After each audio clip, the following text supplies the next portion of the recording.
Welcome back to Stocktwits Community Rip Live. It's Wednesday at 2 p.m., so it's your homeboys, Nick, Ben, Gautam. Great to see you fellows. It is June. I know it's not exactly the summer solstice, but what it is, it's Shitco Summer, baby, and we're here to celebrate. We'll tell you all about it in just a few minutes. Hey, guys, how are we? We're doing good. How about this market action, GP? I know you are loving it. I think we just need the catalyst to move higher. There are things just sitting there right on the edge, and a lot more things are participating in the all-time high category, right? I think Netflix and Spot have been leading. We know this, right? Across the board. Yeah. And they continue to lead even today. But there's stuff that's approaching. There's stuff it's taken out pivots a little bit, but not emphatically. There's a lot of stuff setting up overall, but the time before, as soon as it's set up in pre-monetary shift, right? 2022. When things set up, literally like a week or later, they would just go break out and go nuts. That is not the case right now. There's been a monetary shift. You have options with your cash. So there's got to be a catalyst or something to deploy additional capital to get you past the range. And there are a lot more things getting closer to that range and starting to move higher. Palantir is one of them. Uber is another one. So there's things that are setting up, but we just haven't. It's like watching grass grow right now for the most part. Goes up $2, goes down $2, goes up $2, goes down $2. So I like what's happening. Just need the next leg. And almost every sell-off has become an opportunity to buy. If you haven't noticed that, right? Look at what they did to Tempest AI. On a short report, down 19%, never saw another low.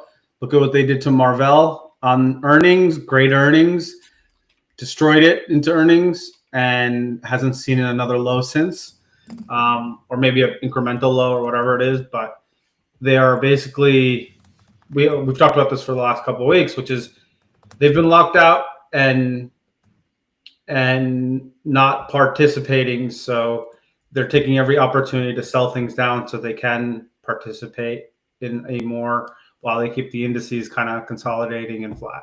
That's my personal view right now. And you can see it across the board. Nicholas, give us your reset of what you're liking, or maybe not. Maybe I'm off base. Maybe you don't like what's happening right now. Yeah, no, I do. I was secretly hoping for the McClellan to sell out or to push lower a little bit. I can't remember what day that was, but it did get as low as like negative 150. It obviously didn't close there, but to GP's point, it's like not even just every dip, it's like every gap down is getting bought up. I think some names, kind of like watching paint dry, a little frustrating, slow moving out, but yeah, kind of waiting for this next leg pushing out of here. HIMSS, I thought was kind of I don't know. I've been watching HIMSS today, and I was kind of thinking we would see the same thing, the same type of play we saw in Google and then in Tempest AI as well. But it could lift from here, still holding within the range. We scribbled this on the chart last week or the week before. Kind of taking option number 2 there. Yeah, HIMSS finally filled the gap yesterday, right, Nick? And immediately sold off within like pennies, and then came back to retest the bottom of the gap and is now holding. So same, right? It's the close on. I was gonna say the close on Friday. It wasn't quite the day that I was anticipating, but the way that it played out was, I thought, incredible. Almost every one of the mag names went 3-week tight.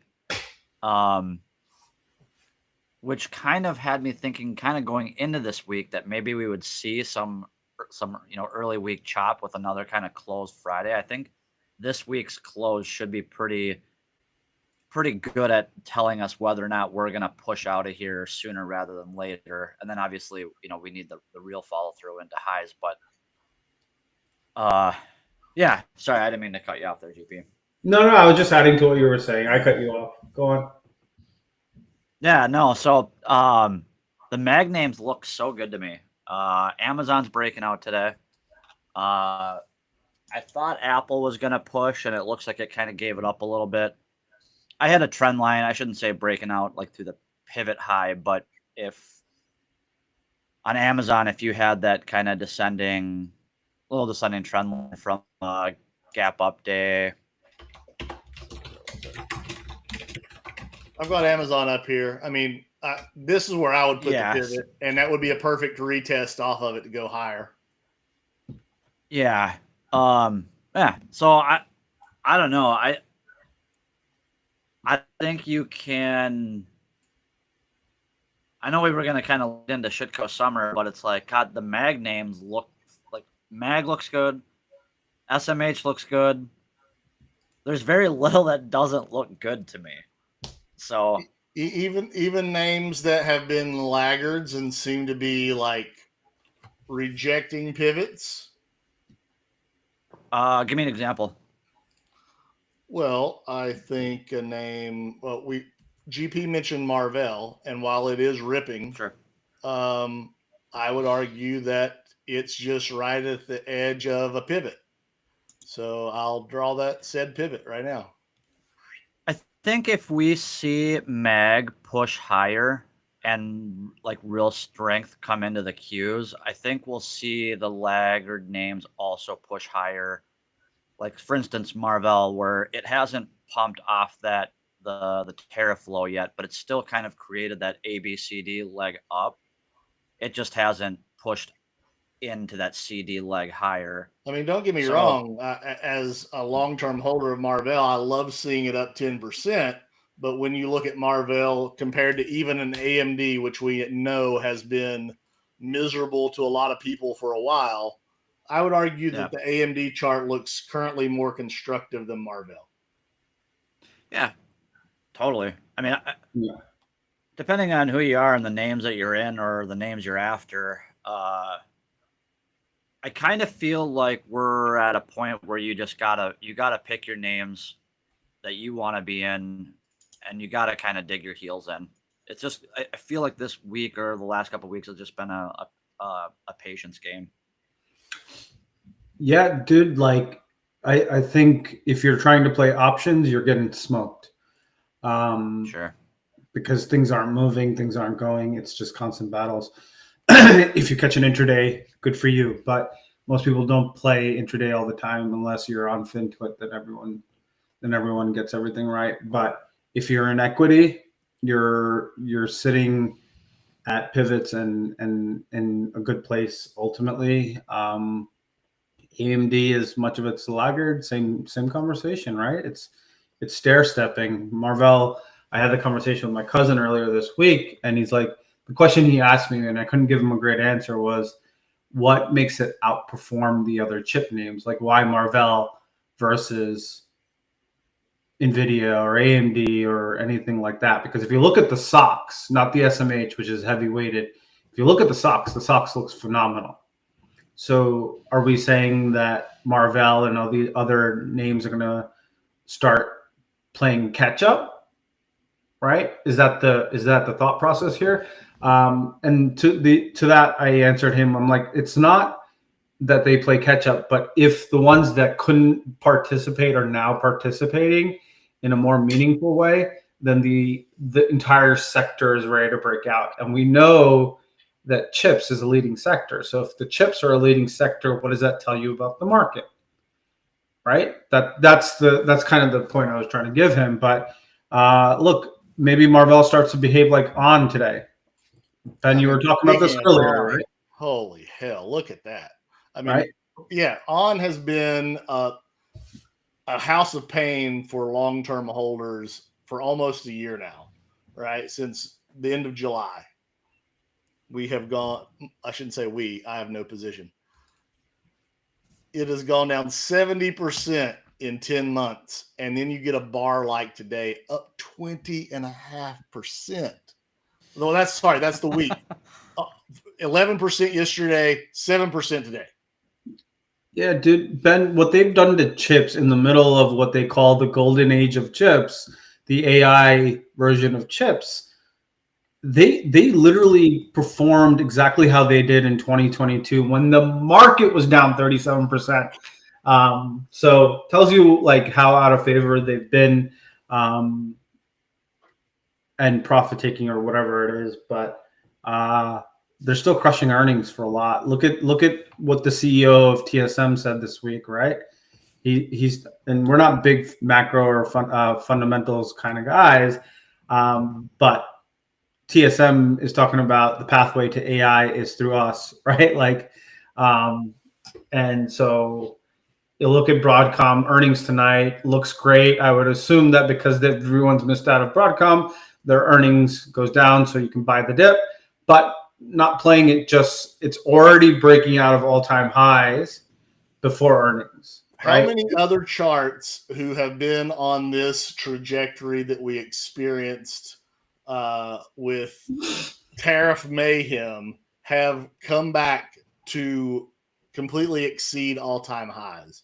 There's not a lot. And coming back to your prior question, GP, would you rather try to play a catch-up trade like an ON or Marvell, or should you just stay in the winners? Because I would argue that this is similar to our conversation last year at this time when you told me Intel would outperform AMD. It's all based on time frame, right? If you're in ON overnight, you love the up. But over the next months, do I think ON or Marvell is going to beat Broadcom? Probably not. No. But if Broadcom breaks out, the likelihood of it like obviously there's news that has to come out, like if they partner with Marvell or something like that, you can find different nuances, but ultimately leaders lead and followers follow, right? So doesn't mean they're going to go up by the same. So if I'm deploying new capital, I'm putting it into the leaders, right? This is a common conversation that happens in the investing world, which is I want to buy stuff that's beaten down, not stuff that breaks out. But the stock market rewards strength. It does not reward weakness, right? And it has for the better of time. Yes, there's times when they can misprice things, right? I'm not arguing that. But strength begets strength is not a thing that you should look. I think that's a great way for people, especially new traders. I know I fell for this trap a bunch, the value trap of this laggard is in this sector. It should have a similar or at least closely correlated behind return, right?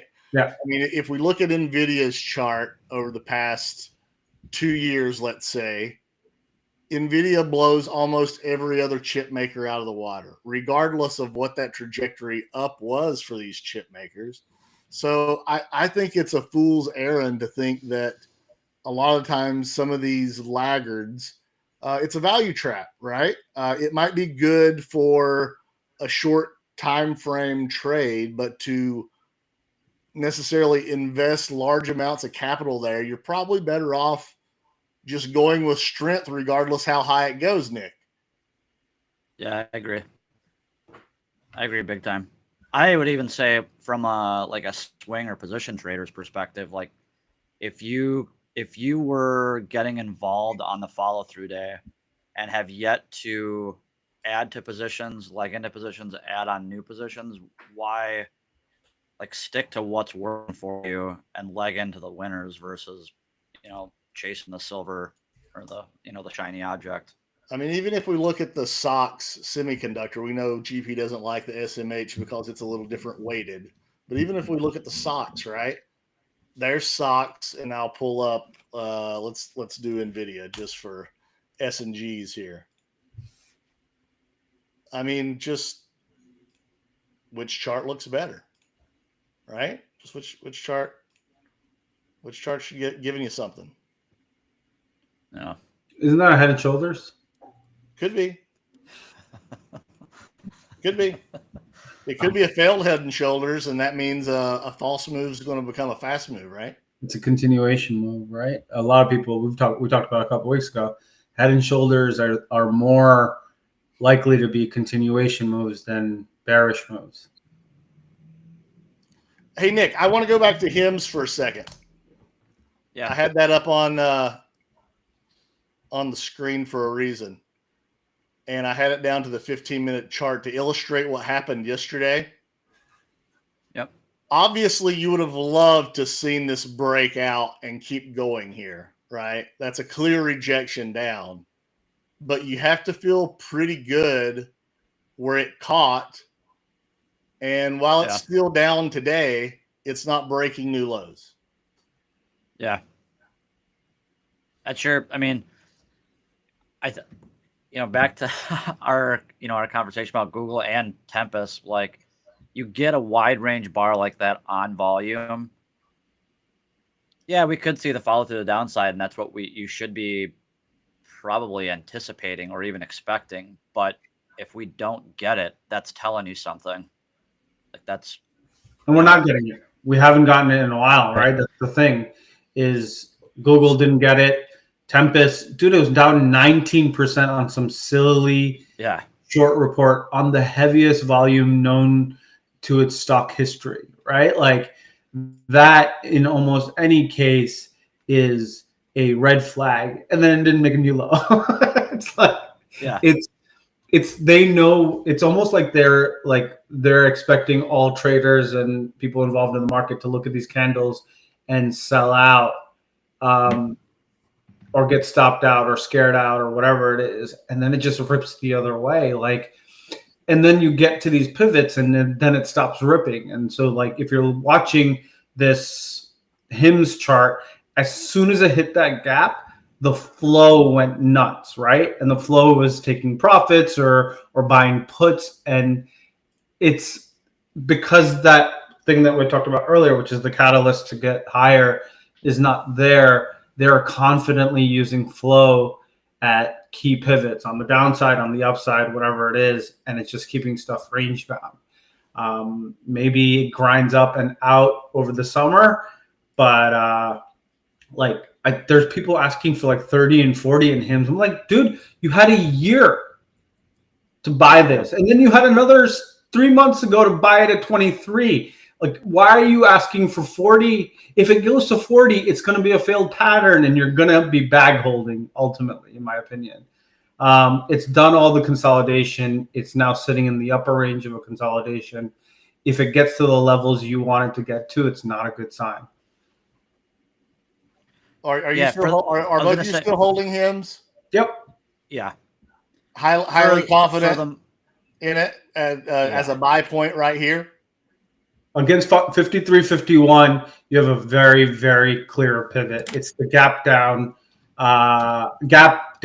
open, and it has held nearly every single day for the last 3 weeks, right? So we're gonna play this full game in a moment. I'm giving you $10,000, and I say either hold it, buy a high yield savings account, or put it into HIMSS right here, right now. What do you do? I put it into HIMSS. I'd go with HIMSS. Yeah, I'd want my money in growth. But I'd swap out HIMSS for FSLR, but that's a different story. Well, hey, let's change the chapter. You know, I love a good First Solar chat. Why do you like FSLR so far? It's been out of favor for months, even though it's popped this month. Nick, what is that? What is that on your look? What does that look like, Nick? Keep the weekly. Yeah, you're getting a 3 week type. I mean, pending week close here, but it looks like just another ABCD leg up with you had the 2 weeks of tight closes right there. Yeah, this is potentially like a stretch rubber band to me. Yeah, and this is after what? After this monster accumulation bar, right? So the conversation around 3 weeks tight is the CanSlim, William O'Neill's approach that says institutions are using this level to accumulate and add, right? So if they break it out to, and it's also the gap up, right? 156 is the gap up. So you have a very, very clear pivot in FSLR, $4 down and to the moon we go, right? But it's a 3-week tight, tag the 21-week moving average, put it in a bullish engulfing day, is doing 3 weeks tight above the rising 200-week. So you would buy right here, or did you buy right here? I did buy right here, right? So 157, 156, no, 157, right? And so your stop is 50 cents, right? You can't really go wrong. You get stopped out, you lose 50 cents. And right now I'm already up $4, right? So it's already a 8-to-1 odds in your favor. And if it goes higher from here, it's even better. So it was like a no-brainer to me in terms of positions. Hey, is this a long-term hold for you, or is this a trade? This is so I have a long-term. This is specifically a trade for myself. A trading position in your long-term. Yeah. Yeah. So long-term's account is different. It stays.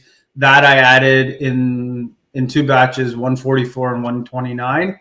So that will stay as is. This is to capture the potential move up and out of here, which is potentially a move to 280 to 240, I think. Oh, I've got a minimum up to like 210, but yeah. I can definitely see. I'll call it 240. Sure. Let's say 221 is where it kind of gapped down and never recovered after that. It tried to test it and then lost it again, right? To early October. Right there. Yeah. That 220 level it's kind of where it's potentially going. So you have a 50 in this morning you had a 50-cent risk to make $65. To me it's worth the shot, right? Like 40% gain to a less than 3% loss, right? 0.3. Yeah. Right? Not even 3%. It's a 0.3% loss, right? Well, so, would you really cut it after 50 cents, or would you give it a little breathing room?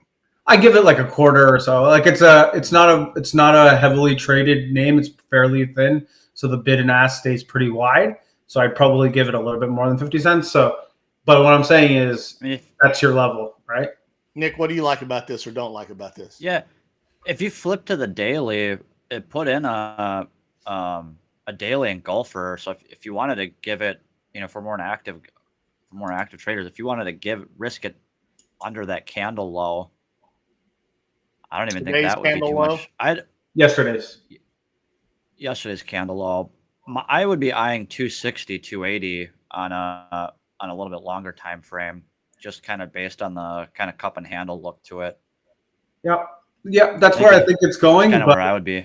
But that next leg, I think it gets to 220 and then consolidates and then legs up. So I would be looking to trim into 220, and then once it consolidates, maybe back to, I would say, once it tags that 220 level, see if it consolidates back to this area, the 200 area, where it kind of where we're kind of topped out, and then have a re-entry, right? So Nick, he's always trying to squeeze every drop of blood out of that turnip that he can.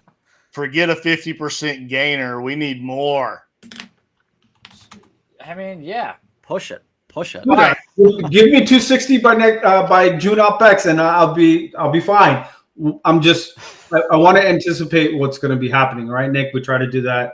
Ultimately, that I can see 221 being a pretty heavy resistance because it broke down there, tried to come back up and curl through there, and got rejected again. So, that's that. It broke down on 1010.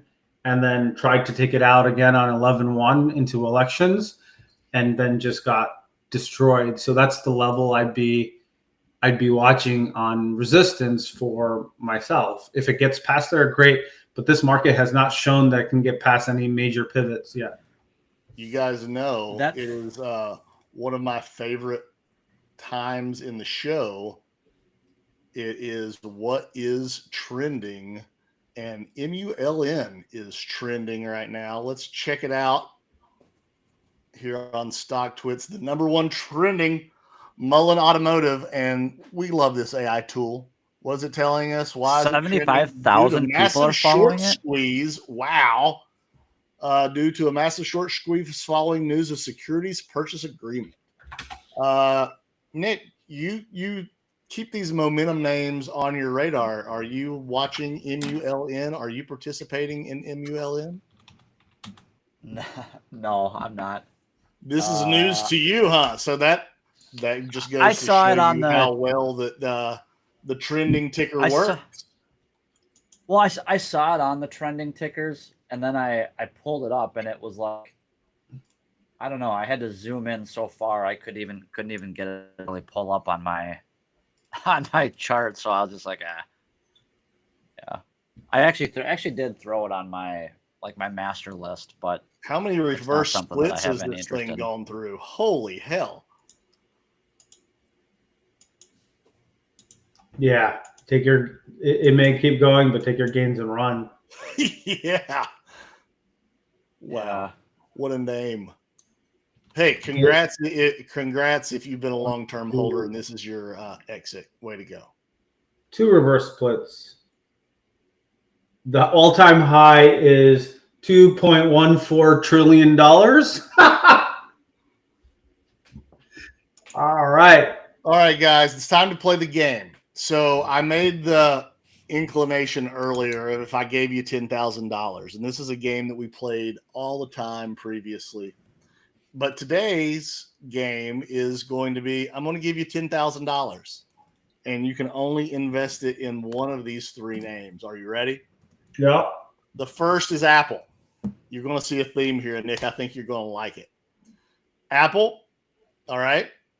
The next one is Microsoft. You ready? And the last one is Google. If my chart will pull up here. All right, Nick, I'm gonna let you go first. You're up. You're on in the batter's box here. I'm giving you 10 grand. Do you need to look at the charts for a minute, or you already know which way you're going? Yeah, I'm gonna go with Microsoft. Tell me why. I like that prices are already at highs. I feel like Apple is. I do feel like Apple is going to make its comeback.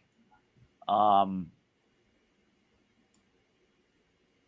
Google, I'm just kind of like, I don't know how I feel about Google right now. Like I liked the setup there, but like just how much I'm using Chat GPT versus like, you know, there's that saying about like when a name becomes a verb. Yep. You know, like you said, Google it. Well, it's like, dude, they're fucking losing their Google it. You know, I don't know if that's just we're Chat GPTing it, right? Yeah, totally.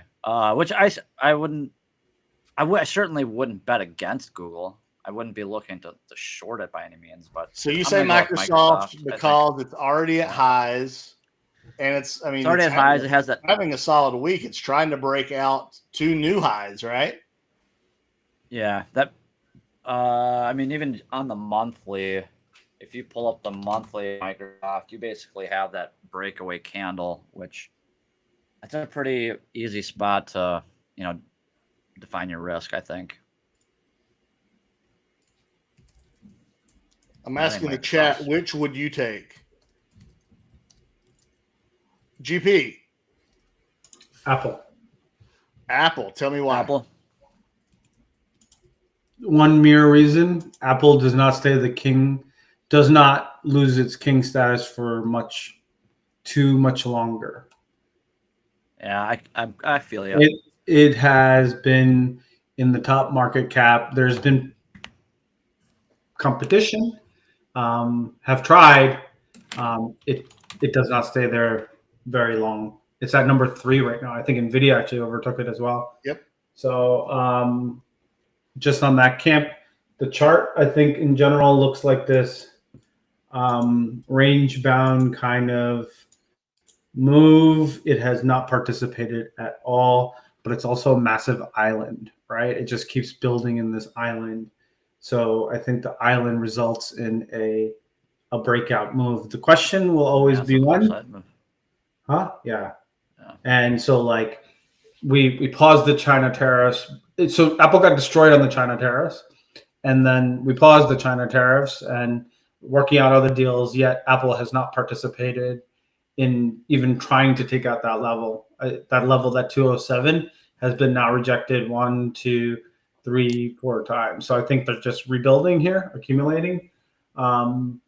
It's still above the mother bar from April 9th.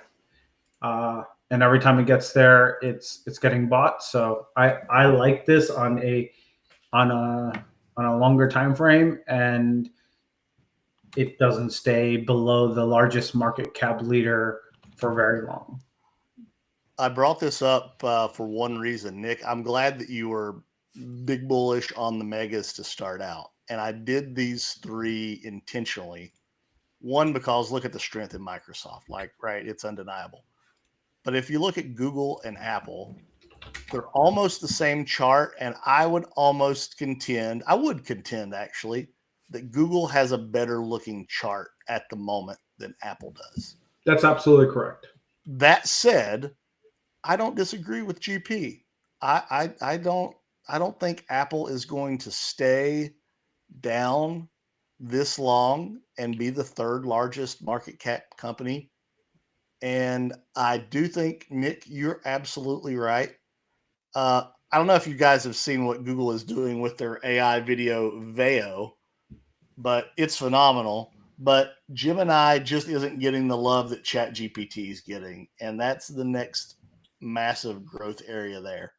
As far as Microsoft goes, from my perspective, yeah, it looks great. It looks phenomenal. But if we're looking at time frame and how far up I think either Microsoft, Apple, or Google could move, I think Apple can exceed Microsoft's gain in the short, intermediate, and longer time frames.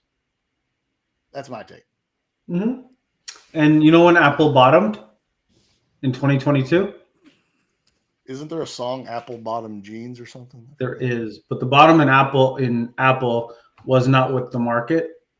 It actually bottomed into year end of 2022, into early 2023. It was making new lows into yep.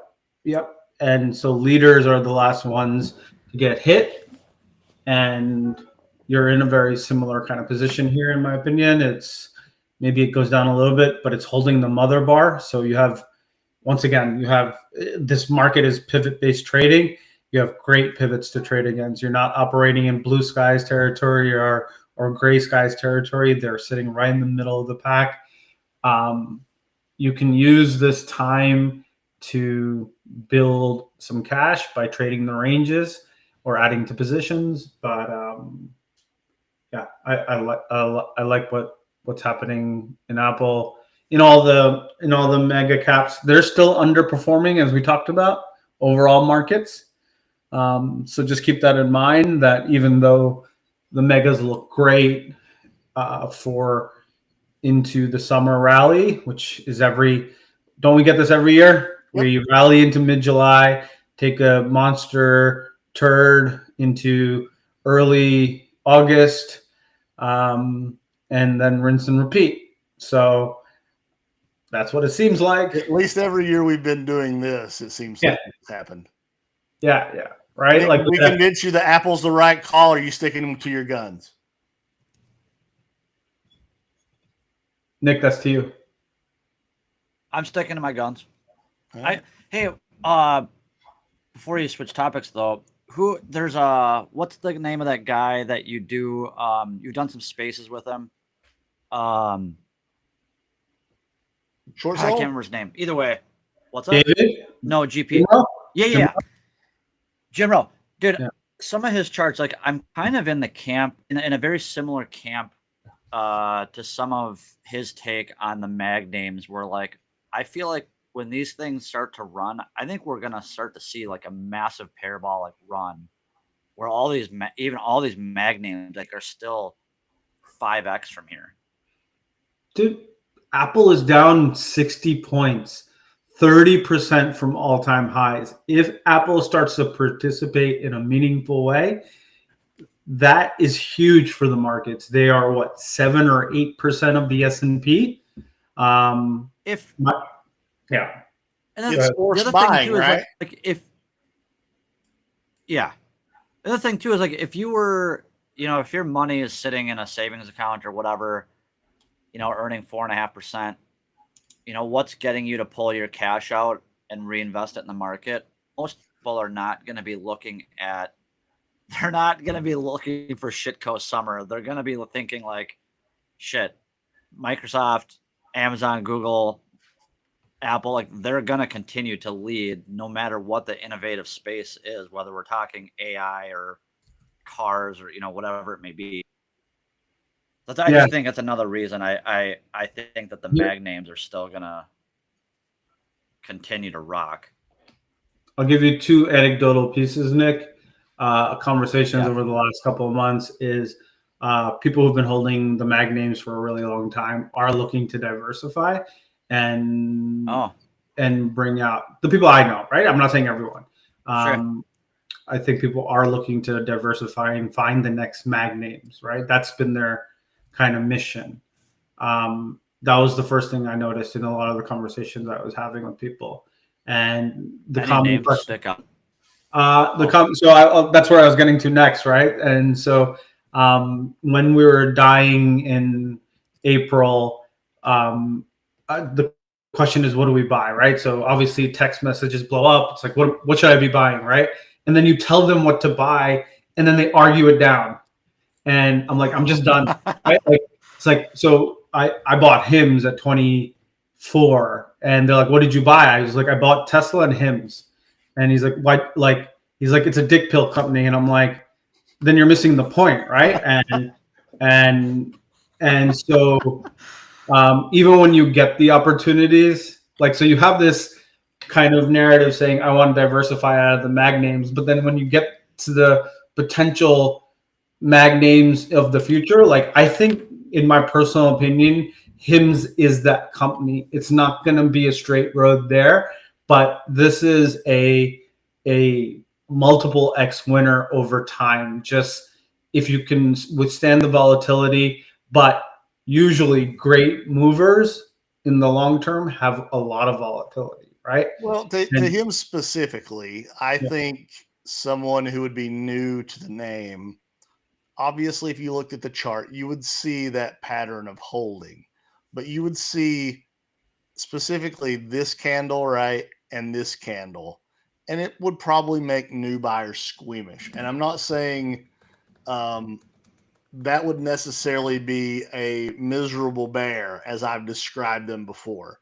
But the people who are asking for what should I buy and then argue it down, those are the miserable bears, right? Because there is no price low enough for them to buy, because either they're clutching their cash and their pearls, or they're too scared to do some action, and it's never cheap enough, right? And then when it bounces, it's almost a revenge against the stock price of, I will never buy and I'm going to use myself in this example.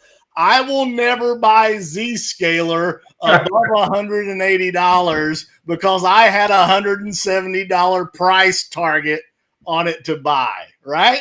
Yeah. Right? Like, I would hold a grudge against Zscaler. Well, no, if I really wanted to be active in Zscaler, we talked about this a couple of weeks ago, I need to buy it on the break of 255.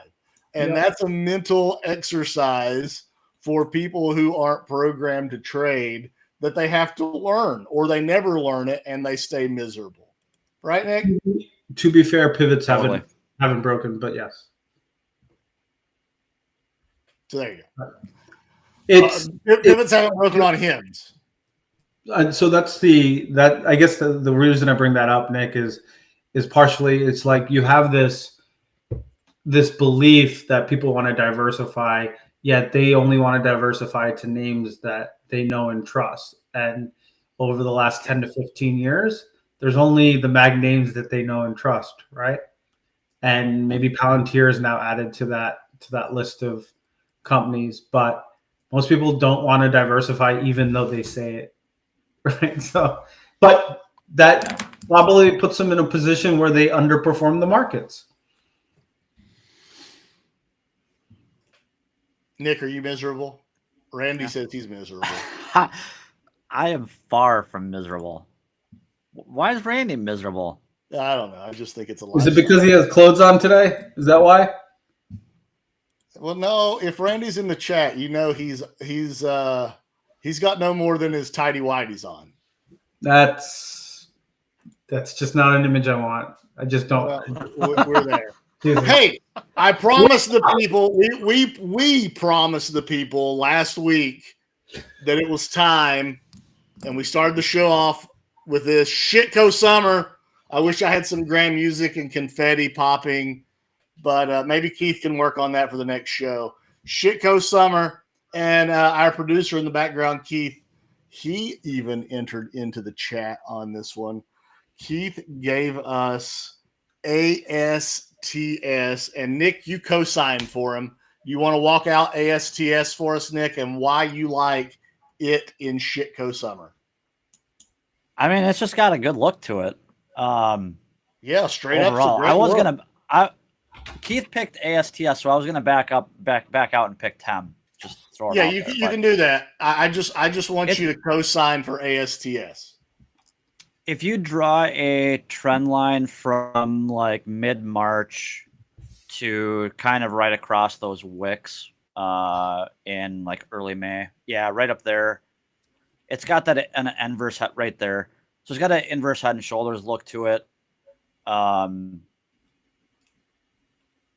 and it's breaking out today. So I mean, if I think names like this bode well for a Shitco Summer and across kind of these type of speculative names as a whole. So would you use this? Is this what you're referring to as your inverse head and shoulders right there? Yeah. So if you connected those highs, we actually broke that trend line today. Yeah. And by the way, all these Shitco Summer names are having moves to stop you out, breaking pivots, and then reversing pretty hard. Just an FYI. All right. I don't know anything about ASTS, but it is obviously rocking today on big volume. I think that pivot there, that looks pretty good to me. I don't know that I would be chasing, but that looks pretty solid. Nick, would you be chasing here? If I didn't have a position already, yeah, I'd say it'd be worth maybe throwing a starter on, pending we get a strong close today. If we don't get a strong close today, then I would say back out of it, wait for it to pull in a little bit, or kind of let a pivot. I like it above 30 for sure. I drew another pivot there. Yeah. I like it above 30, Nick. Sure. GP. I mean, again, if you're chasing here, you're risking that bar, or you're risking today's bar, basically. Yeah, and the funny part is, if you chase it, you'll probably get stopped out tomorrow. But if you don't chase it, it'll continue running. Where's my CoreWeave folks at? CoreWeave, the most hated style. CoreWeave, CRWV. Yeah. Nobody chose CoreWeave, just to be clear here. But I would say this has been a hated name for a while. Well, this was the name that everyone tried to take Nvidia down with, right? Last year. It's the fraud, so to speak, when that shit was running rampant across FinTwit. And then they IPO, so they hate it even more. And just a casual 400% in a month. Are either of you active in this name? Like I was in the name early, and then when it failed that 110 level and got to like 105, 106, I got out, obviously, because it needed to go higher. Nick, no position for you here? Yeah, no, I'm all out of it. I was in it, but yeah, I didn't get the move above 100. So I know if I'm hearing you both correctly, caution.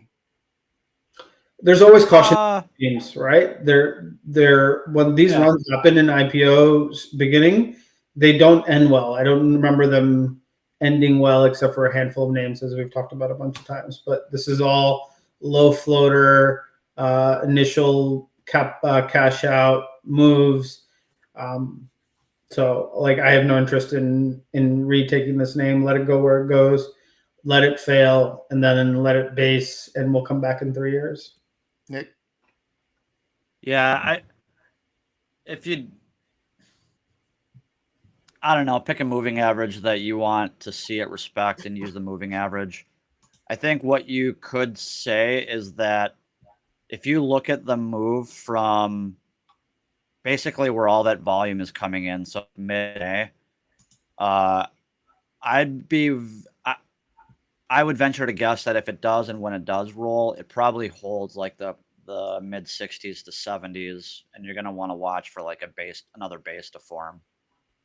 But I've seen a lot of I don't know a whole lot about it, but I've seen a lot of CoreWeave Google comparisons. I don't know why. I haven't read too much into it, but no, just stop. No, I think you're spot on. I'm just saying. What's that? I think you're spot on the reading of the chart, though. I think if it does roll somewhere here in the mid 60s is your likely catch point if it doesn't catch up here off of a bounce off of the 9 moving average, the daily 9, right? It's respected the 9 the whole way. You have a little tricky candle here where it dips and goes, right? But then it checks back in and it pretty much holds the whole way. So if it loses the 9 and then loses the 20, I think the 60 area is pretty wise. Otherwise, somewhere in this low 100s. Yeah. I think that's a fair guess. I think if you're looking at the hourly or the 65-minute chart as well in CoreWeave, there is no significant selling at all. So ride the trend until you see that significant selling. There's a lot of volume. Yep. Yeah. Okay, Nick, your name was TEM. Yeah. T1 or Tippus AI. This is your Shitco Summer entry. Give us your selling point. That's my Shitco Summer. I'd be using my stop out point. No, just give us why you like it as your Shitco Summer. Your thesis. I like the range. I like the sector, the theme. I like all the AI crap. I think that the range has gone long enough that I think we're setting up a launch pad. I liked that sell-off bar last week. I like that it couldn't take that out, and we ripped right back into it. I like where we're currently price-wise. And again, I think if you're not currently in it, you're, let's see, 1, 2, 3, 4 candles back. That little doji high would be your, if you're looking to buy a breakout, that's kind of your spot. So 72-ish. I'd be using last week's candle though as my kind of stop out point as far as like what I'm risking. Yeah, like 52. I marked 50 here because that, just looking at the candles, that seems to be a stopping point. You've got the 20 or the 50 weekly down there. I think if you were able to get this anywhere in the 50s, sure, it's worth a shot. GB got to take on Tippus AI? Similar to it got the weakness into the golden cross, tagged the 50 SMA nearly to the penny on that short report. You know me, I love weakness into golden crosses. There are, I would say, 75% of the time viable dips. It happens quite often. It's happening in so many names across the board. So it takes out this 63 area. It goes nuts. It was also the 50% retrace off the bottoms in April. It held nearly perfectly. I think it looks great. Yeah, I think if for me, if it goes above, what is this candle right here? 2 days ago, Monday. Yeah. 63.35 ish. Yeah. I think a blast and hold through there. It's good. I think it's good. GP, would you like to introduce your Shitco Summer entry?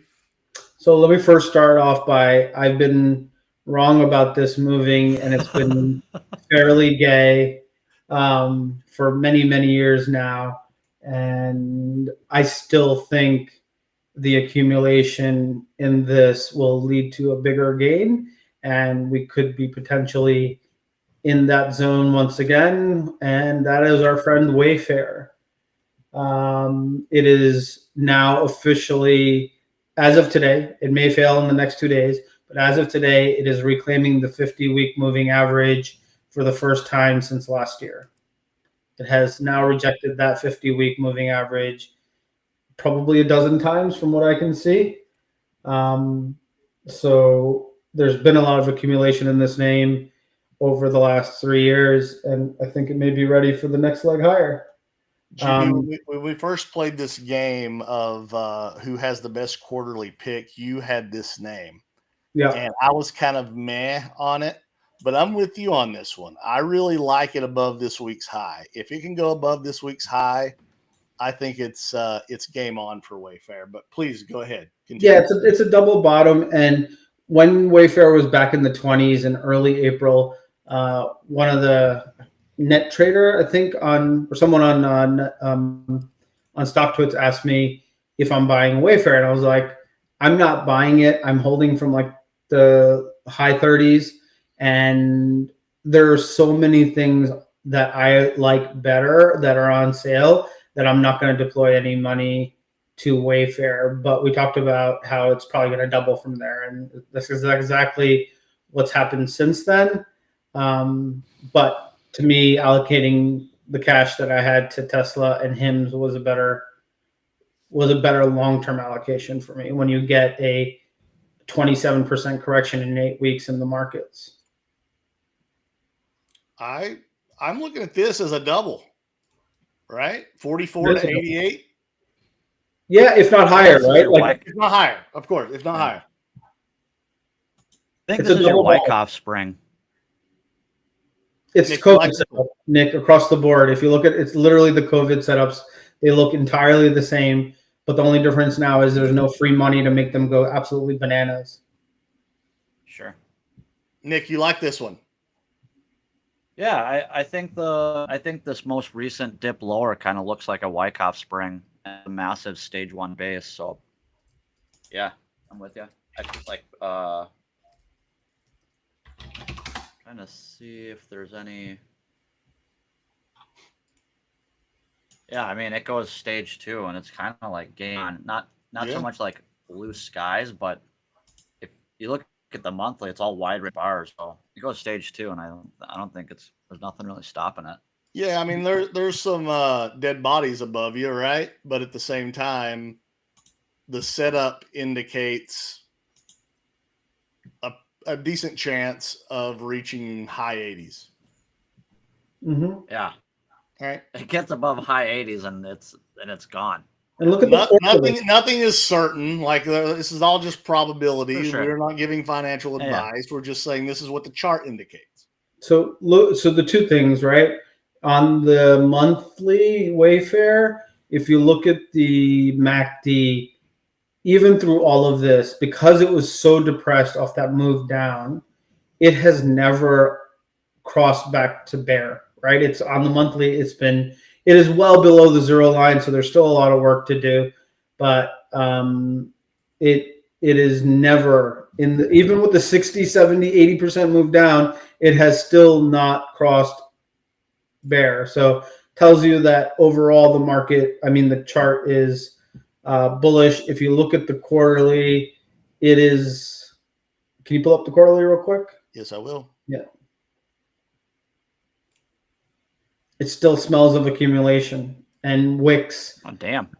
How many wicks have we had below this level, right? So yes, have I been wrong? But we also talked about it could take years for the base to break out, right? So I like this. It's potentially on a weekly confirming the 50-week. So you have, once again, you have a clear pivot. I honestly love to see that. Right. I've talked about this a fair deal in our time together. Is I love when you have all of these pushing that way. Just like when you see these, right? Pushing that way.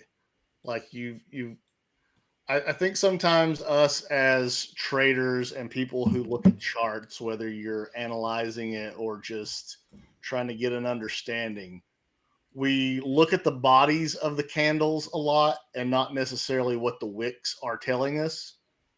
And I think that can be a really powerful thing. Like it was pretty obvious here, right?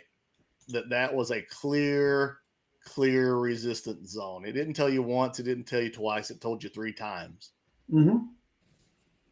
And look, even on the left side of the chart, it's all wicks, right? Before the COVID stuff. Yep. So there's telling you there is enough demand in this zone that buyers are stepping in. Whether it gets past any levels, that's a different conversation. But it looks good. It looks good. My turn. Yep. Roku is my Shitco Summer call out. I posted the chart. I just retweeted the chart on Stocktwits. This is the same chart, and I mentioned this, I think, last week. This is the same chart as we have in Roblox from months ago. And since I posted it, it's up 7%. But at the same time, this just looks like a coiled spring to me. Larger the base, the higher in outer space. Let's look at different time frames to see if we notice anything. Oh, what do you know? Some wicks pushing off of a demand zone. Interesting. So I like it here. I like it here a lot. I think if it gets to 75, that is very actionable because now you're over 2 of the monthly moving averages. So I don't think that you've lost out because you didn't buy it in the lower 70s or higher 60s. But if we're going to have Shitco Summer, a name like Roku is likely to participate. Your guys' thoughts? Yeah, it's in the same category of Wayfair shit, XYZ shit, PayPal shit, all part of Shitco Summer. It's pretty easy to see. I pulled up the quarterly, and again, we talked about wicks. Once it starts to reach this 100 zone, if it starts failing there, there's nothing wrong with taking profit, right? And all along in this 50s and 60s area, it has been bought up for months. The chart volume isn't as great as Wayfair's on the accumulation side or CoreWeave for that matter, but it's not a complete loss either. So I like Roku for a trade during Shitco Summer. Makes sense. Do we have any chart requests? ANET from Randy. We got time for 1 or 2 guys. ANET. Arista Networks. Nick. Yeah, I like it. Just buying it here. Where would you buy it at? Shoulders, look to it. If you get a strong close on the week, I don't see any reason not to get involved on that engulfing candle. Do you front run the? I'm not in it. Do you I'm front not in run it the, currently? But question for you, Nick: do you front run the Broadcom earnings? If I didn't have a position on it, I'd say no.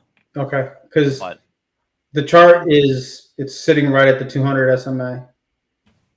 ANET. No, I meant like ANET causing Broadcom causing ANET all the chip sector to break out, right? That's why I was asking if you front run ANET to break out.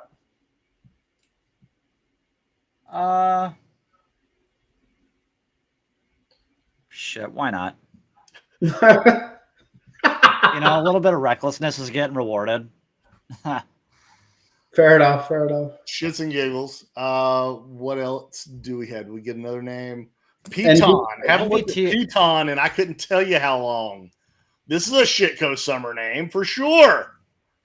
This has got Shitco Summer all over it. GP, hit me. No. It's It's anything can trade, but they literally sell cycles that people don't want. I mean, if I'm going to pick Roku, I mean, I can't stay away from Piton, Nick. Yeah, I mean, I kind of like the look of it, but just like, to GP's point, the fact that it's like that is Piton. I think what realistically is going to happen is I think it's going to get bought out by something. Well, then it's going to go higher than $7.42. Or not. It sells for $7.43. No way. No way. It's an unprofitable company. So yeah, you can get your Redfin buyout potentially, but they literally just sell cycles. I mean, I'm not going to pad my portfolio with this and make it a core holding, but I could see a trade up to the teens somewhere. Yeah, I thought that there's a clear pivot at 1786. Like I could see that happening. I think once you clear 1050, right, or $10, can they go profitable? The only reason this thing got the pump is because we were all locked up in our homes and people needed shit to work, like workout shit home. Yeah, and you think they were going to pivot, and the management just let you down, right? It's the same as Zoom. These guys all just said, "Yeah, I'm good." Guys, I'm not trying to be out here and say how great of a company or product Peloton has. I'm just being a technical trader and just looking at this. I think you could get a pop to $10, and if it goes over $10, you got something in the teens likely happening. That's all I'm saying. Yeah. Sure. And it's a clear pivot. You use the weekly 50, right? Weekly 50 is exactly where it's bouncing off and hammering this week. It's a clear pivot from a trading perspective. If they go profitable, it will go nuts, 100%. They're close. Last one real quick, Unity Software. We've covered this one in the past. It does fit Shitco Summer. We drew this pivot in several weeks ago. We retested off the pivot this week. I mean, if I were so inclined, I like it right here. Guys? I stopped looking at all of these in any meaningful way. The CEO We're out of time. Thanks everybody for joining. Guys, I always want to tell you, I forgot to do this last week, but thank you so much. Thanks for being here. GP, Nick, I appreciate you. I love you, my brothers. Thanks for doing this. We have such a great time together, and there's nobody else that I would rather be doing this show with. So thank you guys. I love you.